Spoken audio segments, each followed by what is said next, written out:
Bismillah. Assalamualaikum warahmatullahi wabarakatuh.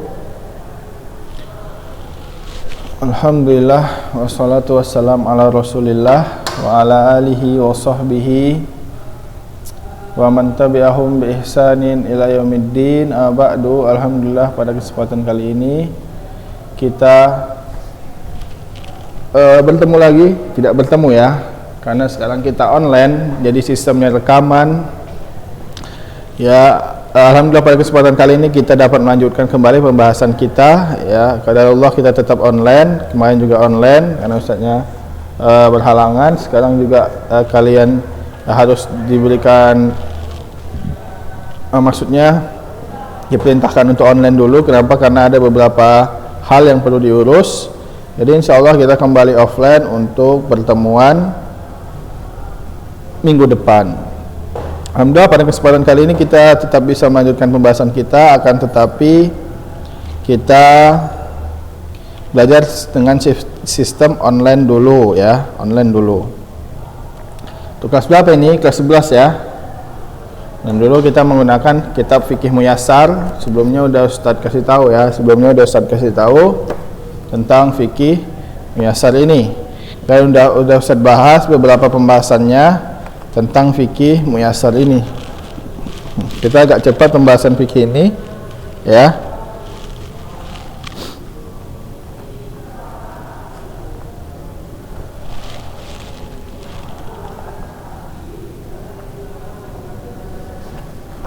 Kita lihat sedikit ya. Silahkan dibuka halaman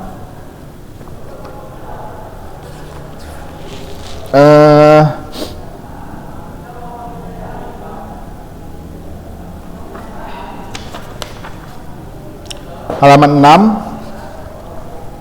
6. Kita nggak pakai PDF karena nggak ada PDF-nya, karena ini sistemnya sudah udah ada offline, jadi kita pakai kitab Fikih Muyassar. Silahkan buka halaman 6.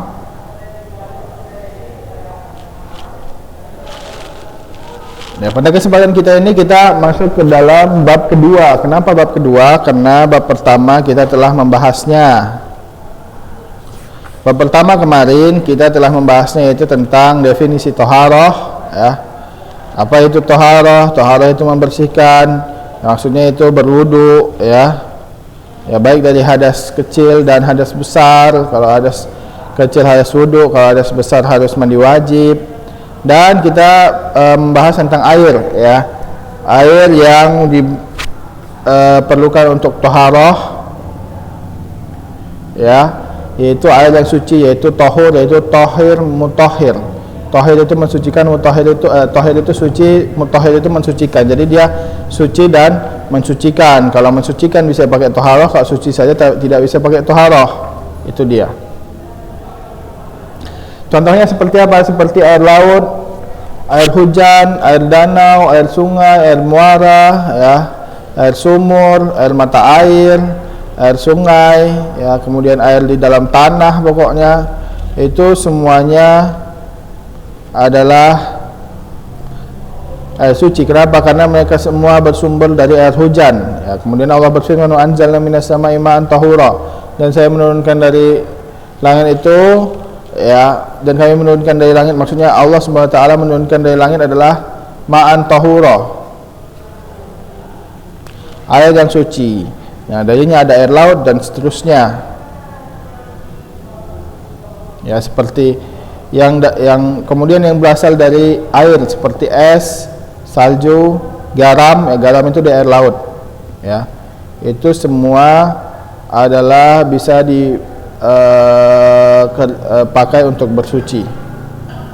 Adapun air yang sudah bercampur dengan najis, maka tidak boleh dipakai kalau berubah salah satu dari tiga sifatnya. Adapun air yang bercampur dengan sesuatu yang tahir, nanti akan kita sebutkan. Contohnya dulu air yang bercampur dengan najis ya. Seperti air misalkan di ember ya, kemudian kemasukan air kencing sampai embernya berubah menjadi kuning ya, atau misalkan baunya jadi bau pesing, maka ini jelas kalau sudah berubah dari tiga sifatnya, yaitu bau, rasa, dan warna, berubah menjadi warna najis, bau najis, rasa najis, maka dia telah menjadi air najis, yang tadinya tohir mutahhir kemudian menjadi najis, ya. Bisa juga kalau misalkan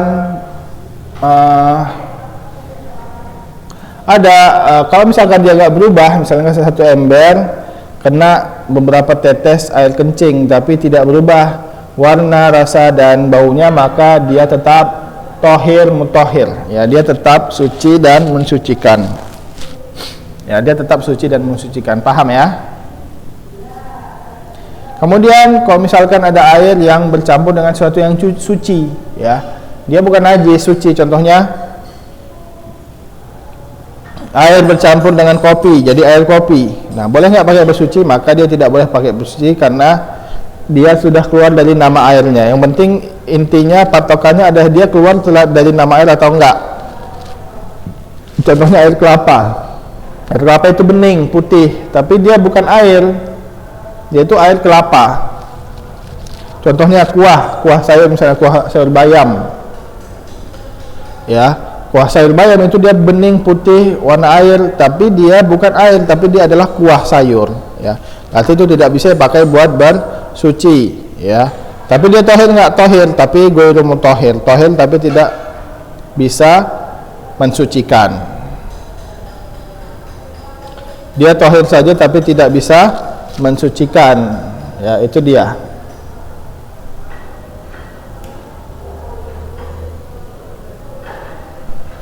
Paham ya?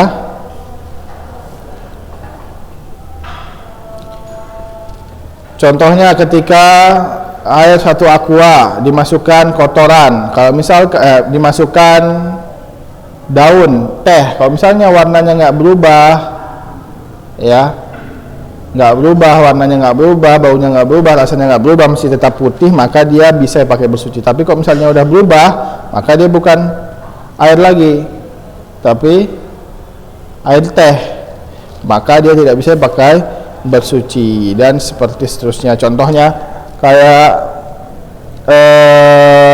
air yang terkena lumut atau ganggang hijau, maka baunya itu airnya warna hijau kok diambil. Akan tapi itu adalah tetap air namanya, berarti air yang suci. Atau air yang terkena daun jadi warna coklat airnya atau warna kuning, nah itu tetap suci. Akan tapi kalau misalnya dia sudah keluar dari nama air, misalkan air yang bercampur kunyit kemudian jadi warna kuning, namanya bukan air lagi tapi air kunyit.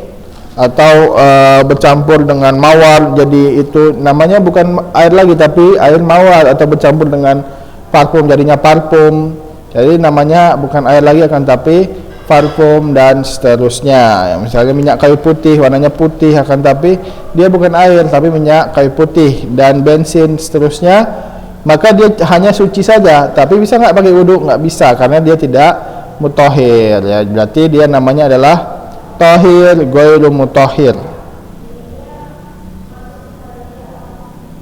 ya. Contohnya seorang misalkan kencing, ya, itu dia contoh yang bercampur dengan sesuatu yang suci. Misalnya air akuarium, kalau misalnya airnya masih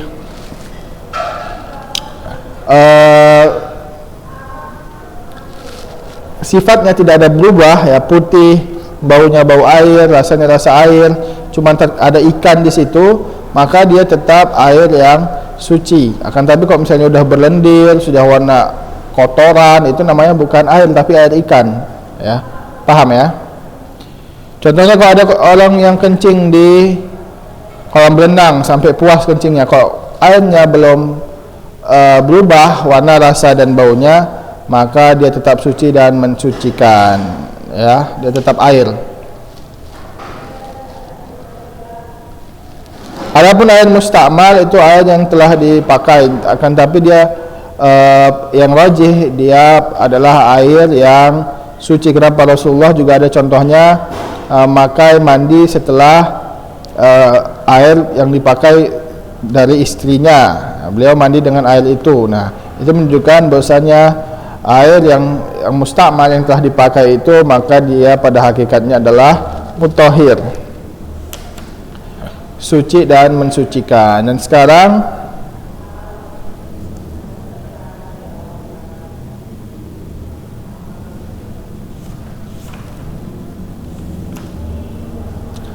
pada kesempatan kali ini kita akan membahas tentang bab kedua, yaitu tentang fil aniyah, tentang bejana. Kenapa dibahas tentang bejana ya? Kenapa dibahas tentang bejana di sini?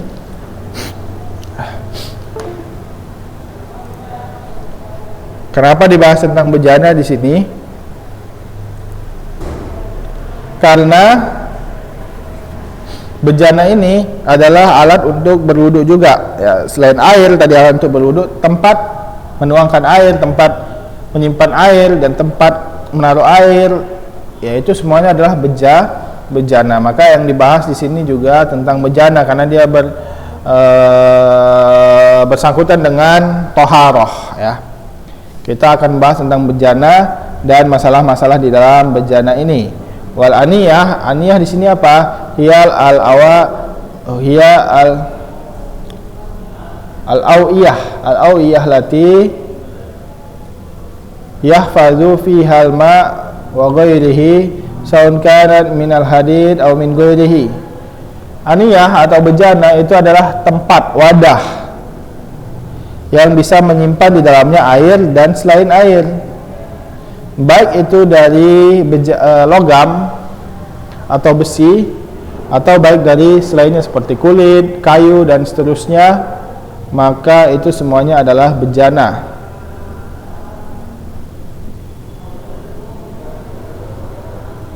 Sebagaimana Allah SWT, dan bejana ini pada asalnya adalah ibahah, yaitu mubah, boleh dipakai ya. Ya. Udah, ini yang ketiga ya. Ya. Sebagaimana Allah SWT berfirman, walladzi khalaqalakum ma fil ardi jami'a ya. Yang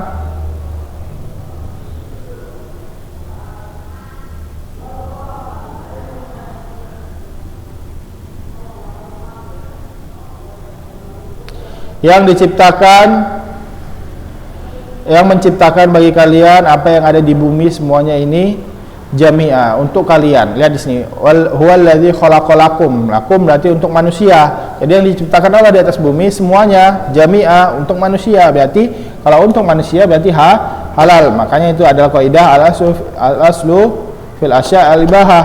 Asal dari sesuatu itu adalah ibahah, yaitu apa? Mubah, boleh dipakai. Jadi kalau misalnya untuk mengharamkan, kita harus ada dalilnya dulu ya. Kalau nggak ada dalilnya berarti dia halal. Termasuk aniyah ini, itu dia halal dipakai ya. Istimal aniyatuz zahab al-fidah wa ghairu ma fi taharah. Nah, sekarang tentang memakai aniyah az-zahab ya, yaitu ya,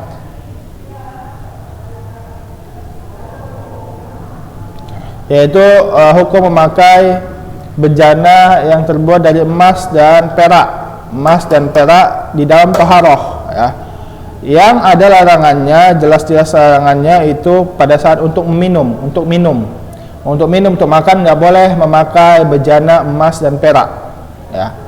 Akan tetapi untuk berwudu, untuk mandi, nah boleh nggak? Nah, maka pada asalnya ya juzul istimal jamil awani fil akli wa syarbi wa syair istimal, bolehnya memakai semua jenis bejana, begitu dari kayu, emas, perak, logam, bejana, aluminium, dan seterusnya.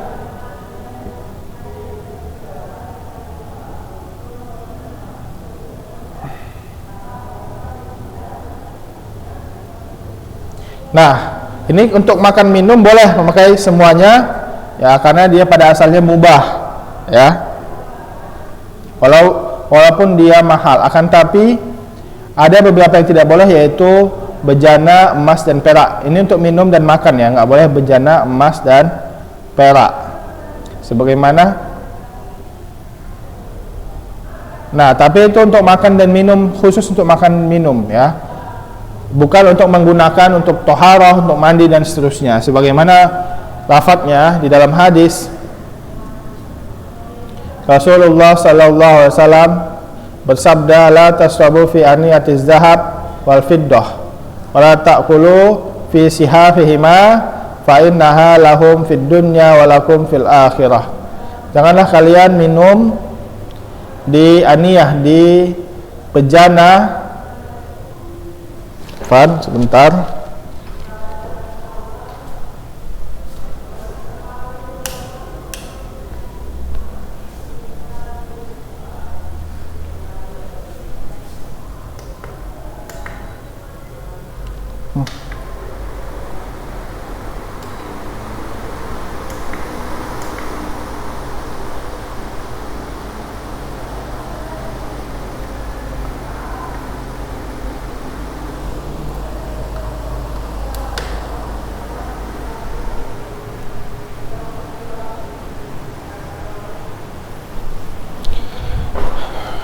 Kita lanjutkan ya.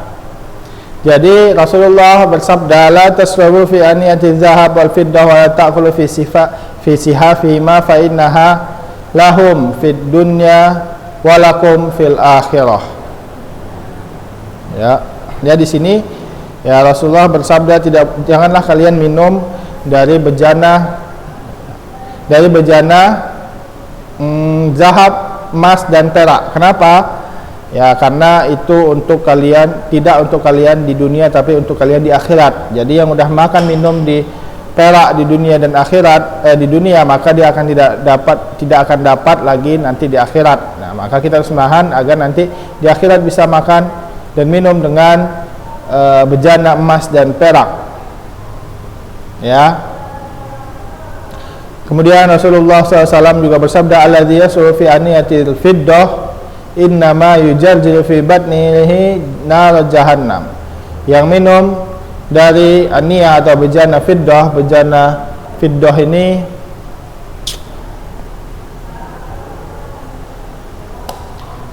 fiddah ini adalah perak ya, maka akan yujarjir ya, bergejolak di dalam lambungnya, di dalam perutnya api neraka jahanam. Nah, di sini lihat lafadznya semua, la tasrabu ya, wala ta'kulu wala tasrabu allazi yasrabu. Nah, lihat di sini semuanya minum makan, tidak ada menggunakan untuk toharoh.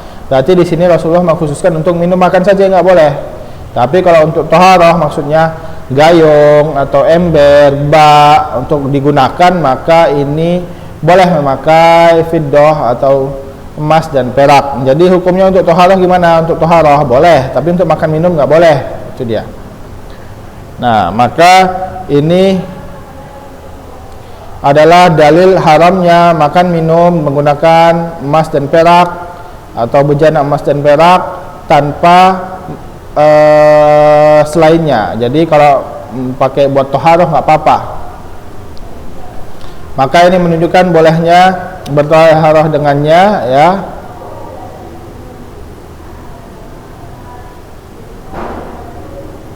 Ya, baik itu dia benar-benar murni dari emas atau dari perak, baik itu cuman sebagiannya saja. Ada yang dari logam, ada yang dari emas, ada yang perak, ada yang dari kayu dan seterusnya, maka semuanya boleh. Kalau untuk bertoharoh ya, tapi kalau untuk makan minum nggak boleh. Paham ya sampai sini?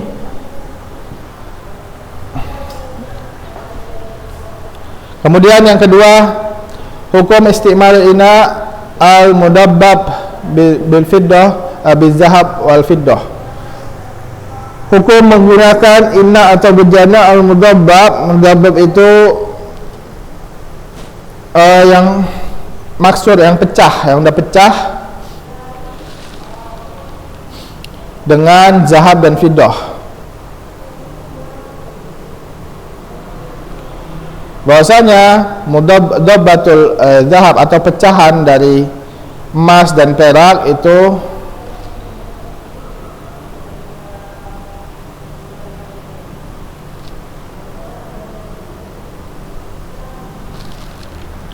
tidak boleh ya.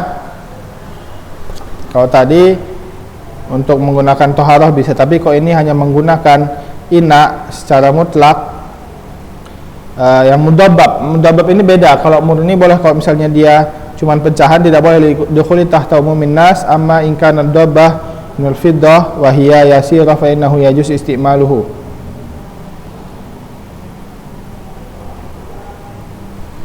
Ya, maksudnya apa? Maksudnya tidak boleh menyatukan kembali inak yang udah pecah dengan zahab dan fiddah, tidak boleh, ya. Tapi kalau dipakai buat toharoh boleh. Nah,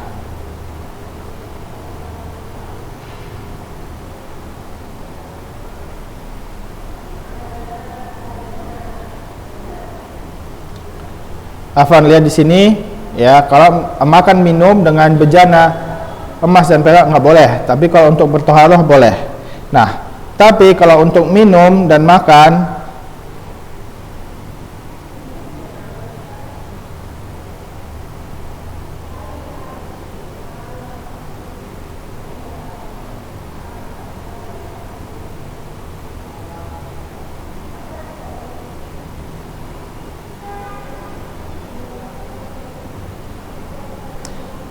untuk makan dan minum, maka ini tidak boleh, ya. Akan tapi kalau menyambung pecahan-pecahan bejana disambung kembali, dilem, kemudian dimasukin sedikit perak atau ya perak, maka ini tidak mengapa, karena ada dalilnya dari Nabi Muhammad SAW. Inkasara qadahu Rasulillah, inkasara qadahu Rasulillah sallallahu alaihi wasallam, ya, sallallahu alaihi wasallam. Kemudian ya di sini fattakhadha makana asy-sya'bi silsilatan min fiddah, maka beliau menggunakan tempat yang bolong itu dengan rantai atau rangkaian dari fiddah atau perak, maka ini tidak mengapa kalau sedikit, ya, itu dia. Kemudian yang ketiga, aniyatul kuffar, ya, bejana-bejana orang kafir yang habis dipakai buat masak babi, ya, makanan yang haram, khamar, boleh nggak kita pakai? Nah, di sini dilihat pada asalnya itu asal dari aniyah hukum memakai bejana-bejana orang kafir itu boleh, ya, boleh. Nah, boleh asalnya. Tapi kalau misalnya kita mengetahui di dalam bejana itu bekas dipakai buat panggang atau goreng babi, maka kalau kita tahu dan itu belum dicuci nggak boleh. Atau misalnya dia bekas khamar tapi belum dicuci, udah habis khamarnya tapi belum dicuci, kita pakai nggak boleh. Karena kalau kita udah tahu itu ada suatu yang haramnya, bahkan ada suatu yang najisnya, maka nggak boleh dipakai, baik itu untuk mandi, ya. Kalau misalkan dia nggak najis, maka nggak apa-apa, ya. Contohnya, ya, walaupun khamar dia nggak najis tapi dia haram, ya. Yang penting di sini intinya najisnya. Kenapa? Karena dipakai buat bertoharoh. Kalau ada yang najis nggak boleh. Contohnya dia bekas pakai panggang babi dan bangkai babi itu najis, atau bikin bangkai atau masak bangkai, atau ada kotoran di situ, kan orang-orang kafir itu jorok, ya, jadi ada kotoran di situ. Nah, kalau kita tahu itu ada najisnya, nggak boleh kita pakai. Tapi pada asalnya kalau nggak tahu itu boleh, atau apalagi kalau udah dicuci, dibersihkan menjadi kinclong, ya, maka itu tidak mengapa. Kenapa? Karena ada hadis dari Nabi Muhammad SAW, bahwasanya pada saat Nabi Muhammad SAW Sa'labah ini sedang berada di tempat orang kafir, ya, maka boleh nggak kita makan dari bejana mereka? Maka Rasulullah melarang, la ta'kulu fiha illa an la yujadu ghairuha faksiruha wa summa kulu fiha. Maka janganlah memakai aniyah atau memakai bejana itu kecuali nggak ada yang lainnya, maka dicuci dulu baru boleh. Nah, jadi menunjukkan bahwasanya kalau nggak ada lagi najisnya boleh, tapi kalau misalnya ada najisnya belum dicuci, maka itu tidak boleh. Paham, ya? Adapun kalau misalnya nggak diketahui ada najis apa nggak ada najis atau tidaknya, atau dia memang tidak diketahui ada najis atau tidaknya tanpa secara langsung, maka boleh dipakai. Kenapa? Karena ada hadis dari Nabi Muhammad SAW memakai air untuk berwudu. Nah, kalau yang atas tadi nggak boleh kalau dia untuk minum, ya. Kalau untuk berwudu maka boleh, ya, karena ada hadis Nabi perbuatan Nabi Muhammad SAW yang menggunakan bejana dari orang perempuan yang musyrikah. Nah, beliau mengambil untuk bertoharah, untuk wudu, ya, tapi bejana dari air itu adalah dari bejana milik orang musyrik yang perempuan, musyrikah. Dan Allah Subhanahu wa taala juga menghalalkan untuk memakan makanan ahlul kitab. Nah, kalau ahlul kitab nggak apa-apa, yaitu Yahudi dan Nasrani. Dan apalagi jika dia bukan untuk makan dan minum, atau bejananya apalagi kalau makan minum saja boleh, apalagi kalau orang ahlul bait, kalau orang ahlul kitab, apalagi bejananya, maka boleh dipakai untuk minum dan bukan untuk minum dan makan, untuk bertoharoh. Karena untuk makan minum aja boleh, apalagi untuk bertoharoh. Adapun untuk orang musyrikah, maka nggak boleh dipakai untuk makan minum kecuali nggak ada selainnya. Tapi untuk bertoharoh itu boleh karena ada fi'lun atau perbuatan Nabi Muhammad sallallahu alaihi wasallam. Itu dia yang ketiga, masalah yang ketiga. Kemudian masalah yang keempat adalah taharah fi aniyatil al-muttakhidzah min juludil maitah, yaitu bersuci dari aniyah atau bejana muttakhidzah yang diambil dari bejana yang diambil yang dibuat dari kulit-kulit hewan. Boleh nggak? Misalnya dulu pada zaman Nabi itu kulit hewan sering dijadikan bejana, ya, dari kulit dikeringin, kemudian dibentuk, kemudian taruh air di situ, diminum atau dipakai buat wudhu. Itu pada zaman Nabi Muhammad sallallahu alaihi wasallam. Ya. Boleh enggak? Maka kalau misalnya dia tidak mayit, misalkan dia unta kemudian disembelih kemudian diambil kulitnya, tidak masalah. Tapi ini masalahnya kalau misalnya untanya nggak disembelih tapi udah mati duluan, bangkai jadinya, dia bangkai. Nah, boleh nggak? Dia tidak boleh kalau nggak kecuali disamak dulu. Jadi tidak boleh kecuali disamak dulu. Kalau udah disamak baru dia boleh. Jadi boleh dengan syarat disamak. Apa itu disamak? Digosok dengan sabun, ya, atau dengan pembersih dengan kuat sampai tidak ada lagi kotoran-kotoran, maka itu dia boleh. Tapi ini bukan dagingnya,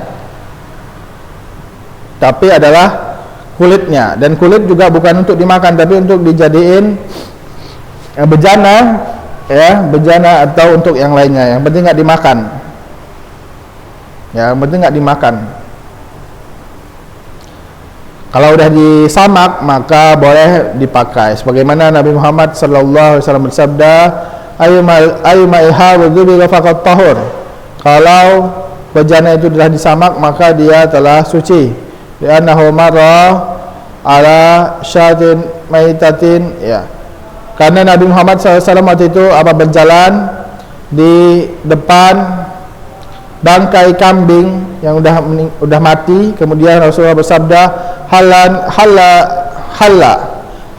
akhadhu ihabaha fadabaguhu fantafa'u bihi. Halla itu gabungan dari hal dan la, ya. Apakah mereka tidak mengambil ihab atau kulit dari bangkai kambing ini, kemudian mereka mensamaknya, kemudian dipakai untuk bertoharoh, bukan untuk makan minum, ya, untuk bertoharoh. Nah, bukan untuk dimakan juga, tapi untuk bertoharoh.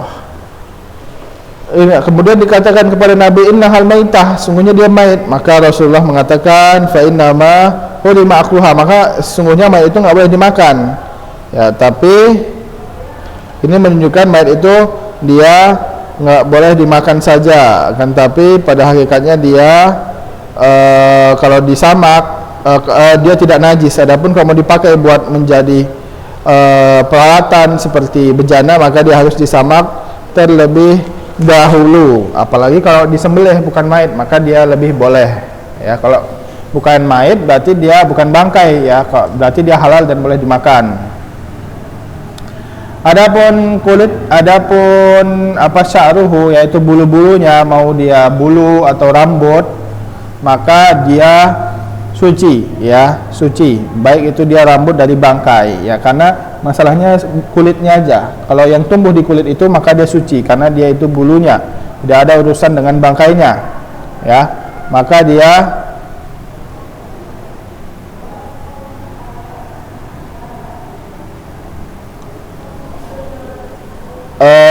yang mana ini adalah misalnya bulu dari hewan-hewan yang boleh dimakan, contohnya seperti sapi, kambing, unta, Nah, itu maka dia kalau dia jadi bangkai maka dia suci. Bulunya aja, tapi kalau kulitnya dia nggak suci kecuali kulit bangkai dia harus disamak dulu, Adapun bangkai dagingnya itu dia najis ya, kalau kulitnya harus disamak dulu ya, kalau nggak dia najis juga. Kalau bangkai kalau dagingnya jelas dia nggak bisa disamak dan dia najis. Kalau bulu dia tohur atau suci ya. Dan bangkai lahamnya ini atau dagingnya ini tidak bisa dipakai buat bersuci, tidak bisa dipakai buat dimakan ya, baik itu dia najis dan haram ya, haram dimakan dan najis dipakai ya, sebagaimana firman Allah Subhanahu wa taala. Allah Subhanahu wa taala berfirman, illa an yakuna maitatan aw daman masfuhan aw lahma khinzirin fa innahu rijsun.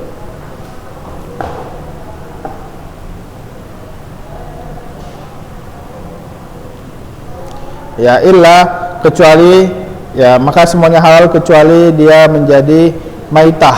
Nah, maka dia menjadi haram dan najis. Kemudian darah yang masfuh yang mengalir maka dia haram.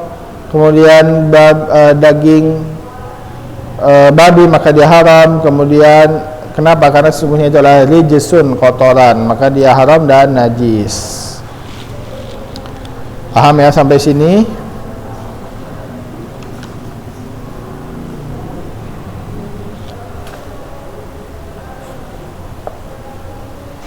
Kemudian kita lanjutkan lagi.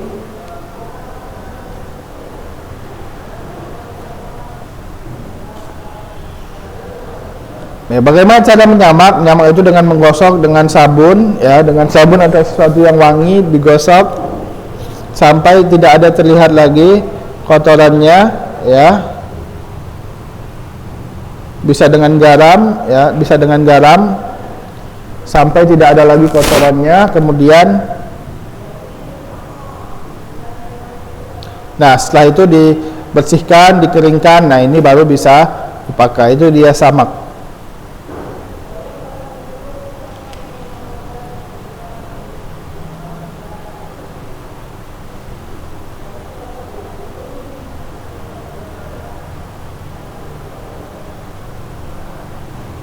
Adapun yang nggak bisa dimakan, maka dia kulitnya nggak bisa disamak. Contohnya kulit singa, kulit kucing, kalau mati kita ambil disamak nggak boleh. Kenapa? Karena pada asalnya dia nggak bisa dimakan. Ini yang boleh dimakan seperti kambing, unta dan kerbau. Maka kesimpulannya bahwasanya setiap hewan yang mati yang boleh dimakan, misalnya dia hewan-hewan yang boleh dimakan kemudian dia mati tanpa disembelih, artinya dia bangkai, maka kulitnya boleh dipakai tapi nggak boleh dimakan ya. Bangkai dagingnya juga nggak boleh pakai, tapi bangkainya najis, dagingnya najis, tapi kalau kulitnya dia najis tapi bisa disucikan, yaitu dengan cara disamak. Kemudian kalau udah suci bisa dipakai buat keperluan lainnya seperti inak atau bejana dan seterusnya. Adapun yang nggak bisa dimakan seperti kucing, singa, maka kalau udah jadi bangkai, mau nggak jadi bangkai dia disembelih, tapi yang pasti pokoknya kalau nggak bisa dimakan maka semuanya menjadi najis dan haram ya, seperti misalnya kita kulit kucing nggak bisa didibang, nggak bisa disamak dan seterusnya. Paham ya sampai sini? Sekarang kita masuk ke pembahasan tentang pembahasan selanjutnya setelah kita membahas tentang toharoh tadi, tentang air. Kemudian kita membahas tentang bejana. Kenapa? Karena dua-duanya itu alat ya, air dan bejana itu alat untuk berwudu. Kemudian kita masuk kepada yang selanjutnya, kepada pembahasan selanjutnya, yaitu pembahasan ketiga, yaitu tentang qadaul hajah, yaitu buang hajat ya, BAB ya, BAK ya, BAK, BAB, buang air besar, buang air kecil. Kita akan bahas tentang buang hajat dan adab-adabnya, dan ada beberapa masalah.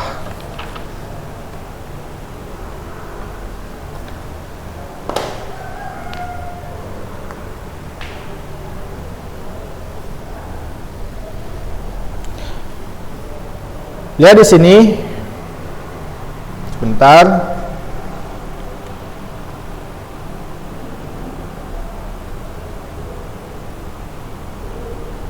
Lihat di sini bab ketiga. 1, 2 udah kita lanjutkan, sekarang ketiga. Fi qada'il hajah, ada tentang qada'ul hajah. Masalah yang pertama yaitu al-istinja wal istijmar. Istinja itu dari kata istanja, yastanji artinya cebok, tapi ceboknya dengan air. Kalau istijmar dari kata istajmara, yastajmiru, istijmar, istajmir, mustajmar artinya adalah cebok juga, tapi dengan selain air, baik itu tanah, batu, tisu dan seterusnya. Ya, jadi bedanya istinja itu cebok dengan air, istijmar cebok dengan selain air. Dan ini adalah upaya untuk menghilangkan najis setelah membuang hajat.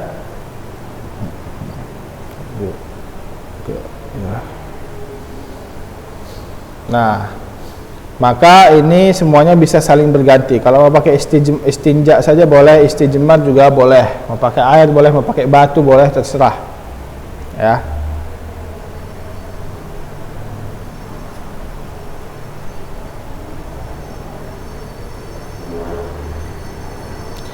Istinja itu ada izalatul kharij min sabilain ilma, yaitu menghilangkan apa yang keluar dari dua jalan, yaitu baik kubul ya atau yang depan atau dubur, yaitu yang belakang, maka dengan air itu dia istinja, ya.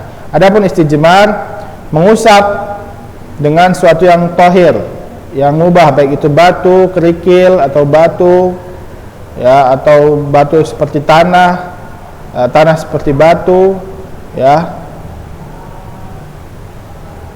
yang mana dia suci seperti batu, ya, daun, tisu dan seterusnya. Maka ini dia istijmar. Paham ya? Bedanya istinja dan istijmar. Istinja itu cebok menggunakan air. Adapun istijmar itu cebok menggunakan selain air, baik itu batu yang suci, yang penting batu, daun, tisu dan seterusnya. Tisu basah dan seterusnya. Paham? Dan ini dapat cukup untuk cebok, dan ini cukup untuk cebok sesuai syariat, jadi diperbolehkan, ya, diperbolehkan, ya, karena ada dalil perbuatan dari Nabi Muhammad SAW, ya. Karena Nabi SAW yadkhulul khala fa'amilu anna wa gulamun nahwi idawatan min ma'in wa nazatan fa'istanji bil ma'. Sungguhnya Rasulullah ini pada saat qadaul hajah, ya, masuk ke khala. Khala itu bukan WC, khala itu semak-semak tapi untuk buang hajat. Ada banyak di zaman Nabi Muhammad SAW. Ya, dia sunyi, semak-semak, buat buang hajat, ya, ditutupin dengan daun-daun dan pohon-pohon, maka itu dia khala. Itu tempat buang hajat. Maka Rasulullah buang hajat di situ.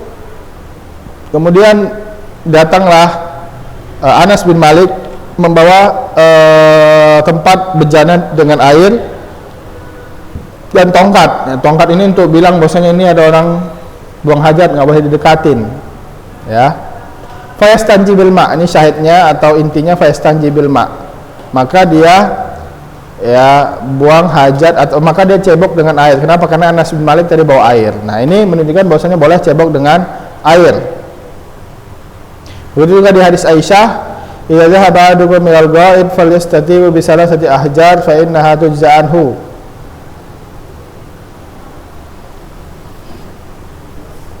Ya, jika kalian buang hajat, ini adalah sabda dari Nabi Muhammad SAW. Jika kalian buang hajat, maka pilihlah 3 batu untuk cebok. Nah, ini dia boleh. Berarti untuk cebok dengan selain air. Boleh dengan batu. Dan boleh menggabung keduanya juga, batu dulu baru air atau air dulu baru batu dan seterusnya. Paham ya? Itu dia. Adapun istijmar, maka dia bisa menggunakan batu-batu dan apa yang suci pokoknya, seperti daun, ya, kain, tisu, ya, kayu,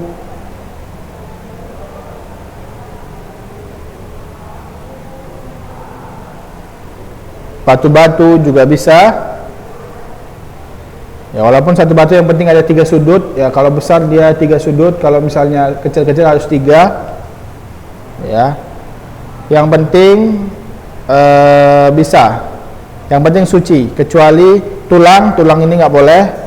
Baik itu tulang unta, tulang kambing, tulang kerbau, ya, tulang sapi, atau kotoran unta, kotoran kambing, kotoran sapi, walaupun dia suci tapi tidak bisa pakai bercebok, nggak bisa pakai cebok.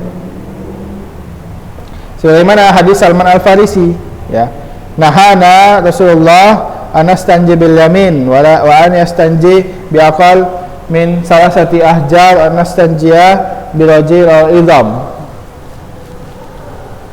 Bahwasanya Rasulullah melarang kami untuk cebok dengan tangan kiri, untuk cebok.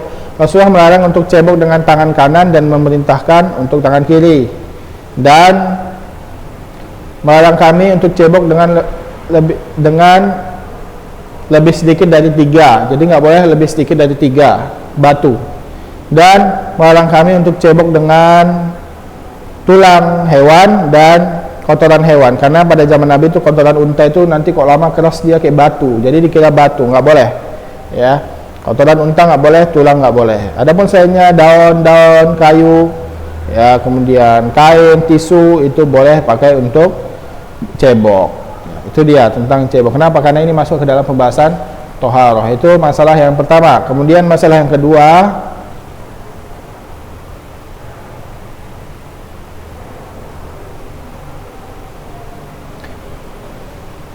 menghadap kiblat dan membelakangi kiblat pada saat qadaul hajah. Menghadap kiblat dan membelakangi kiblat pada saat buang air. Boleh nggak ini?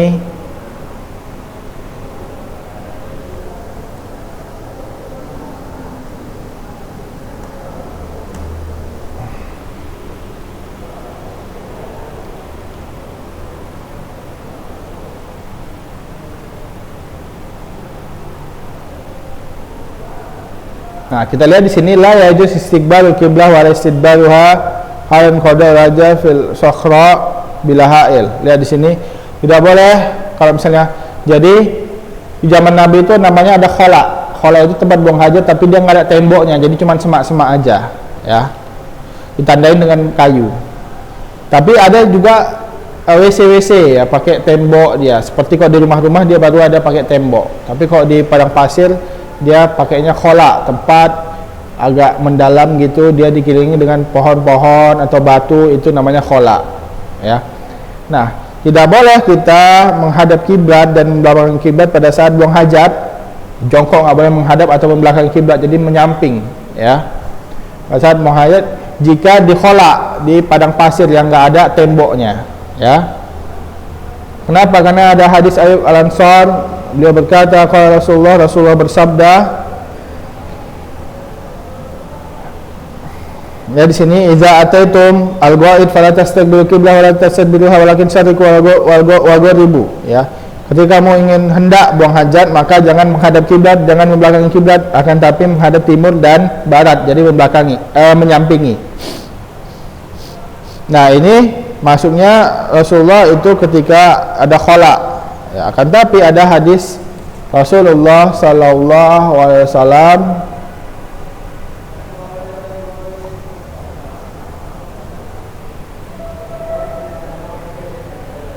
Nah, adapun di bangunan seperti marahid dan hammam, seperti WC dan tempat mandi yang ada pembatasnya, yaitu tembok, ya, atau kayu-kayu, yang penting tembok yang penting ada penghalangnya, maka ini tidak apa-apa menghadap dan membelakangi kiblat. Jadi yang dilarang oleh Rasulullah menghadap dan membelakangi kiblat itu ketika apa? Ketika buang hajat. Adapun kalau pakai tembok maka ini tidak mengapa. Kenapa? Karena ada hadis dari Ibnu Umar. Pada saat Ibnu Umar membetulkan genteng, beliau melihat Rasulullah buang hajat tapi nggak kelihatan seluruhnya, tapi hanya kepalanya saja menghadap Syam dan membelakangi kiblat, atau menghadap kiblat dan membelakangi Ka'bah. Membelakangi Ka'bah, mustaqbil Syam, menghadap kiblat. Oh, berarti dia membelakangi kiblat, menghadap Syam, Nah, jadi Ibnu Umar melihat seperti itu. Jadi bertentangan tadi. Jadi bagaimana menggabungkannya, bahwasanya yang dilarang oleh Rasul yaitu menghadap dan membelakangi kiblat pada saat buang hajat di khala, di tempat yang terbuka, yang hanya semak-semak saja. Akan tapi ketika sudah ada temboknya, penghalangnya, baik itu tembok cuman sampai atas saja, nggak ada atap, yang penting tembok, maka boleh membelakangi dan menghadap kiblat, ya. Tapi ketika di WC atau kamar mandi yang ada temboknya, paham ya sampai situ ya?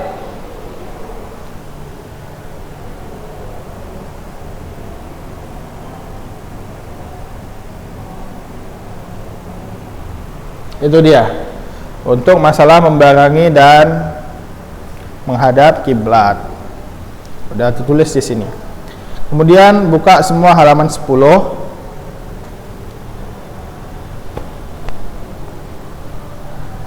Ya, halaman 10. Masalah ketiga. Ada berapa masalah lagi nih?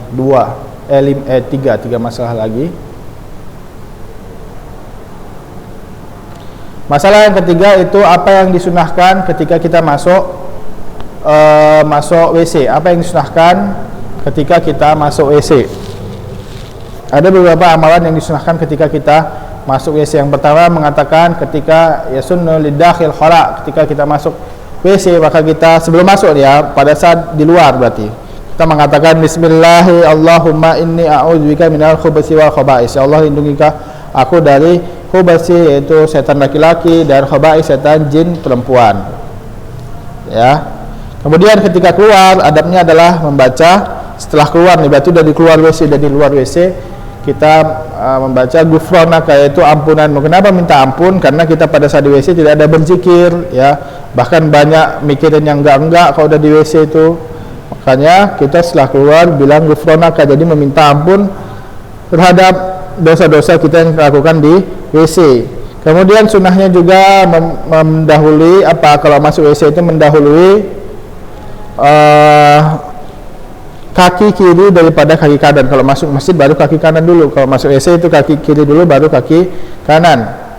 Dan kemudian adabnya juga, sunnahnya juga tidak mengangkat baju ya langsung sebelum jongkok. Jadi kalau mau jongkok baru ngangkat ya, tapi kok pelan-pelan baru ngangkatnya kalau udah jongkok. Tapi adabnya kalau misalnya belum jongkok nggak boleh kita langsung buka baju kayak gitu ya, begitu ya. Jadi tidak langsung buka aurat terang-terangan. Kenapa? Karena di dalamnya juga ada jin ya, itu dia, walaupun nggak ada manusia. Nah, disunahkan juga kita menjauh dari manusia kalau ingin buang hajat. Itu kalau misalkan di padang pasir atau di jalan, di semak-semak ya, kita menjauh ya, biar nggak kelihatan auratnya atau nggak mengganggu orang. Tapi kalau misalnya di WC ya, orang ngantri misalnya, ya nggak apa-apa karena udah tertutup ya, itu dia. Jadi nggak masalah. Maksudnya ini kalau di jalan-jalan, di hutan atau di mana, itu di padang pasir atau di jalan nggak ada WC, maka menjauh dulu baru buang hajat di semak-semak. Paham ya? Itu dia sunnahnya. Dan ini adalah sabda Nabi Muhammad SAW, kharajna ma Rasulullah SAW fi safar wa kana Rasulullah la ya'til baras hatta yataghayyab fala yura. Ya, Rasulullah sedang safar bersama para sahabat, kemudian Rasulullah buang hajat sampai menghilang dulu dari pandangan para sahabat, menghilang, buang hajat baru balik lagi. Itu dia, saking jauhnya ya. Kemudian dari hadis Ali bahwasanya Rasulullah SAW bersabda, sitru ma bainal jin wal aurat, sitru ma bainal jin wa aurat bani Adam idza dakhala khala ayakul bismillah. Penutup atau pembatas dari penglihatan jin kepada aurat manusia itu adalah baca bismillah. Kalau udah bismillah maka nggak bisa dilihat lagi apa jin. Kalau belum baca bismillah ya, maka ketika masuk maka jinnya ngelihat. Itu dia. Kemudian hadis Anas bin Malik, ya Allahumma inni a'udzu minal khubuthi wal khaba'is, doa tadi ya. Kemudian hadis Aisyah, ya Rasulullah ketika keluar khala mengatakan gufranaka.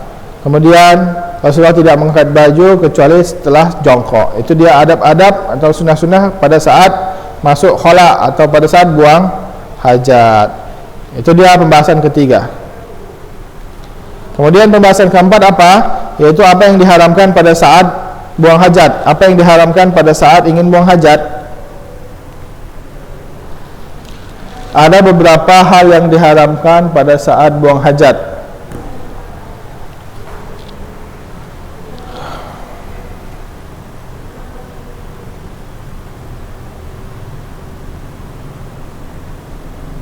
Ya, yang pertama itu diharamkan untuk buang hajat atau kencing atau BAB di air yang tergenang, misalnya di kolam kecil kita kencing situ atau BAB situ, ya, ember kita BAB atau kencing situ, nggak boleh, ya, yang tergenang nggak boleh. Kenapa? Karena ada dalilnya dari Nabi Muhammad SAW, annahu naha anil baul fi ma'i raqid. Kita dilarang untuk kencing di air raqid. Air raqid apa? Air yang tergenang. Dan tidak boleh apa? Menyentuh kemaluan dengan tangan kanan, boleh dengan tangan kiri pada saat kencing. Jadi menyentuhnya dengan tangan kiri saja, nggak boleh dengan tangan kanan, dan nggak boleh cebok dengan tangan kanan, tapi boleh dengan tangan kiri. Sebagaimana Rasulullah bersabda, "Idza bala ahadukum fala ya'khudanna dzakarahu bi yaminihi wa la yastanji bi yaminihi." Ya, maka tidak boleh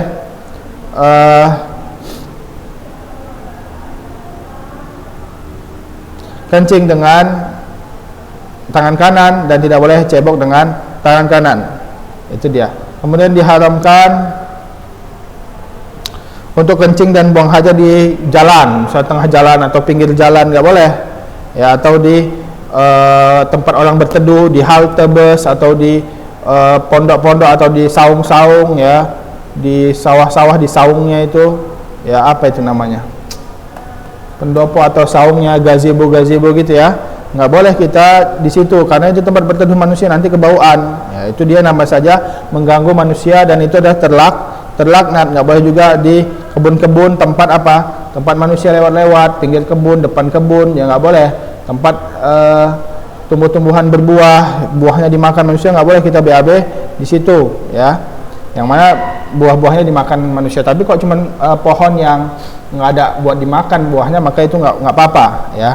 Itu dia, nggak boleh juga di mawaridil miyah, tempat-tempat orang ngambil air, misalnya ada sumur umum atau sungai umum, kita BAB di situ, atau tempat air bendungan, di bendungan kita di situ, tanggul air, di bak yang besar, tempat air di kampung-kampung itu kita kencing, itu nggak boleh.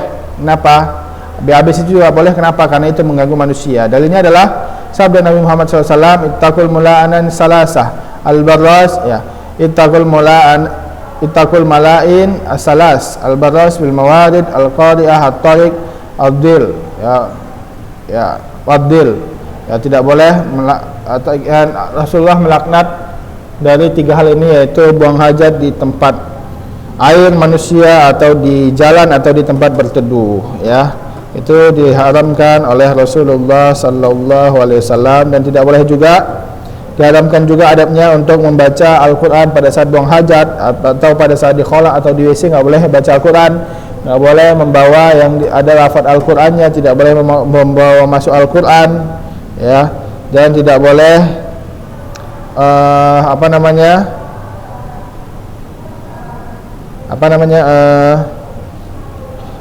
untuk istijmar cebok tadi, ya, dengan tulang atau kotoran dabah atau kotoran unta, kambing dan kerbau, nggak boleh, ya, dan seterusnya. Karena Nabi Muhammad SAW melarang dengan itu. Dan juga tidak boleh buang hajat di kuburan, ya, nggak boleh di kuburan muslim dia buang hajat, BAB kencing itu nggak boleh, ya, karena ada dalilnya apa, la ubali awsatil kubur qadaitul hajati aw wasatil suq, ya, tidak peduli saya mau dia buang hajat di kuburan atau di pasar, maka itu tetap terlaknat. Itu pembahasan keempat, yaitu yang diharamkan. Kok tadi sunnah-sunnahnya, kemudian ini yang diharamkan, ya, paham, ya.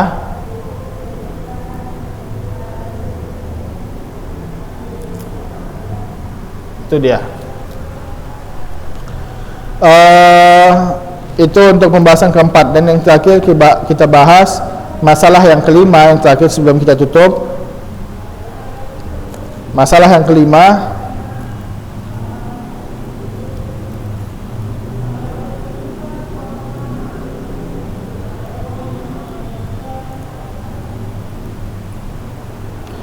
Masalah yang kelima yaitu ma yakrahu fi'il lil mutakhalli, apa yang dimakruhkan. Kalau tadi yang disunahkan udah, yang diharamkan udah, sekarang yang dimakruhkan apa? Untuk orang yang sedang buang hajat.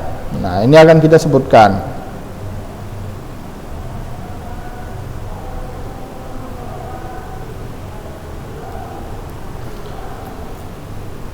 Ya, yang dimakruhkan pada saat buang hajat yaitu menghadap. Pada saat buang hajat itu ketika menghadap tempat berhembusnya angin. Jadi nggak boleh, nanti baunya terikut, ya, nggak boleh tanpa halangan. Kalau misalnya di dalam tembok tidak mengapa. Kalau misalnya di WC atau di kamar mandi gitu. Kalau di padang pasir atau di semak-semak nggak boleh. Menghadap tempat berlalunya angin, mata angin nggak boleh, ya.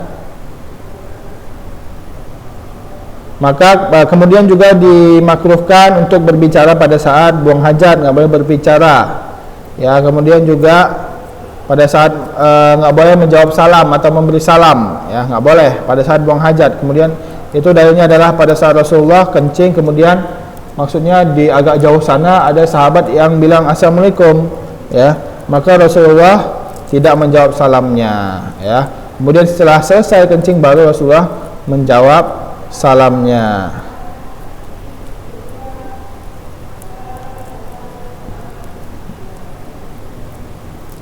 Ya, juga tidak boleh kencing di batu-batu.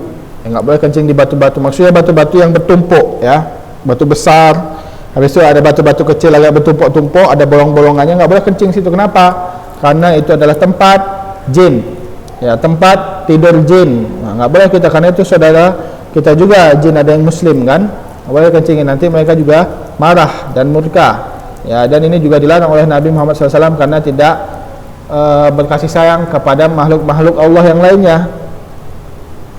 Ya, itu ada Rasulullah bersabda naha ayyabula fil hujar, enggak boleh kencing di batu-batu. Kemudian ditanya, "Fama balul hujar?" Kenapa batu itu emangnya? Yuqal, maka Rasulullah mengatakan innaha masakinul jin, karena itu dikatakan adalah tempat-tempat jin, maka enggak boleh. Begitu juga di tempat hewan-hewan, tempat makan hewan kita kencing BAB itu enggak boleh. Makruh, dimakruhkan, ya. Karena itu akan melukainya, ya, dan seterusnya. Juga dimakruhkan kalau tadi nggak boleh baca Quran, nggak boleh ngomong, nggak boleh menyebutkan lafaz Allah. Kalau ini dimakruhkan untuk membawa yang ada menyebutkan lafaz Allah ke dalam WC, ya, atau ke dalam khala. Ketika buang hajat nggak boleh, ya. Itu kalau khala wada'a khatam. Karena Rasulullah ijada khalal khala wada'a khatamahu. Rasulullah itu khatamnya atau cincinnya itu ada lafaz Allah, ya.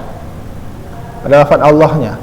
Ketika Rasulullah mau khala, mau buang hajat, maka Rasulullah melepas kemudian meletakkannya di luar WC tersebut atau di luar semak-semak tersebut. Ya, kenapa? Karena memasukkannya itu adalah makruh. Ya, Rasulullah nggak larang, tapi melakukannya berarti itu makruh. Ya. Adapun kalau hajat darurat nggak apa-apa, nggak bisa dilepas nggak apa-apa. Ya. Kalau nggak sempat dah kebelet nggak apa-apa. Ya.